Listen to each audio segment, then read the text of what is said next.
गांव के किनारे एक छोटा सा घर था जहां विमला रहती थी। विमला गरीब थी, पर दिल से बहुत बड़ी। उसके पास सच्चाई और मेहनत के अलावा कुछ नहीं था। दूसरी ओर शहर में एक आलीशान महलनुमा घर में निवेदिता रहती थी। निवेदिता अमीर घराने की बहू थी, पर उसका स्वभाव घमंडी और अहंकारी था। एक दिन दोनों बहुओं के परिवार एक शादी में मिले। शादी में विमला की सादगी और निवेदिता की चकाचौंध का बड़ा अंतर सबने देखा। निवेदिता ने विमला को देखकर ताने मारे।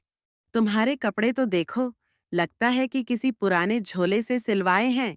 कपड़े इंसान को नहीं, उसके काम को बड़ा बनाते हैं। कुछ महीनों बाद गांव में अकाल पड़ गया। विमला के घर में खाने के लाले पड़ गए। इसी बीच शहर में निवेदिता की सास ने उससे कहा, तुम्हें अब घर की जिम्मेदारी संभालनी चाहिए। लेकिन निवेदिता को घरेलू कामों में रुचि नहीं थी।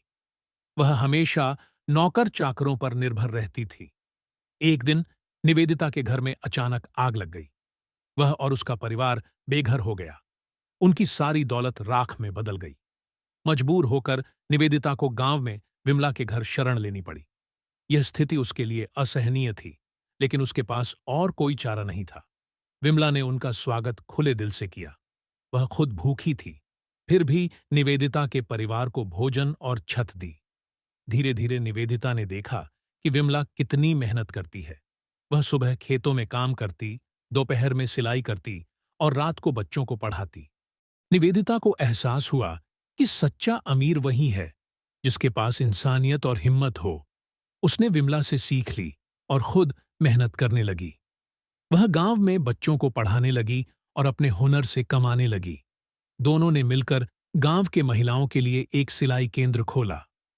कुछ समय बाद निवेदिता का परिवार फिर से समृद्ध हो गया।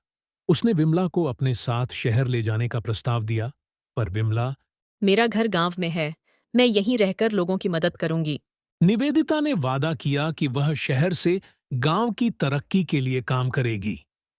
अंत में दोनों बहुओं ने एक दूसरे से बहुत कुछ सीखा और अपनी अपनी दुनिया को बेहतर बनाया। सीख: सच्ची दौलत दिल की अच्छाई और मेहनत है, न कि पैसों का घमंड।